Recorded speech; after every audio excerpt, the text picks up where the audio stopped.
So we'll talk about all the government stuff, but I always like to hear, and I'm very curious about origin stories and how people start things and why they start things. So why Madison? How Madison? What ended up happening? And let's kind of jump into it.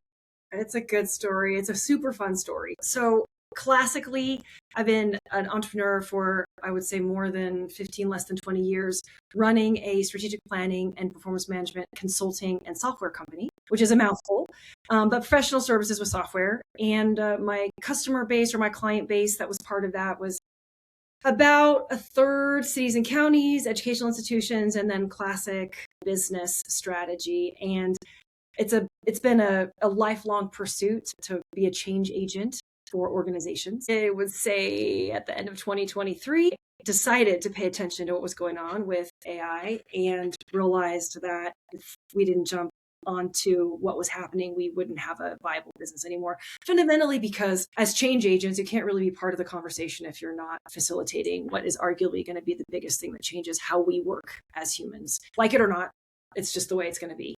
And I think what's interesting about that, I always say, I'd been running the business is called On Strategy. I've been running On Strategy for a long time, and I had like a little bit of a midlife crisis. Like it was a little like we'd been through COVID, we'd been through a banking crisis, I had a personal health scare. I got to the end of 2023, and I was like, I can't do another change. Like this is insanity. I just can't do this. Somewhere along the line, I got a hold of the thought that like, we can't let this go. So let's take the opportunity with what's coming as a step change with AI to not only change our business, but also change, quite frankly, my future and my team's future. And at that time, I didn't know we'd be doing what we were doing now with Madison AI. But what I did was I did a classic consulting thing. Yeah. Nobody wanted to do it.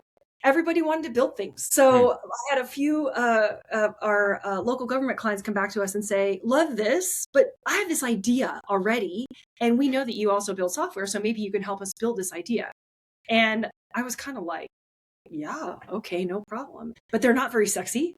And they don't sound very interesting. And they certainly don't sound like a new business by any stretch. So I just started as a project. And one thing led to another. And I said to myself, well, if we get to 20 clients, I'll go from this being a project to considering it being a business. And so that took about maybe 10 months. So fast forward to today, we raised our first round at the end of 2025. We got ourselves to our first million ARR in the middle, and it's fantastic. It's awesome.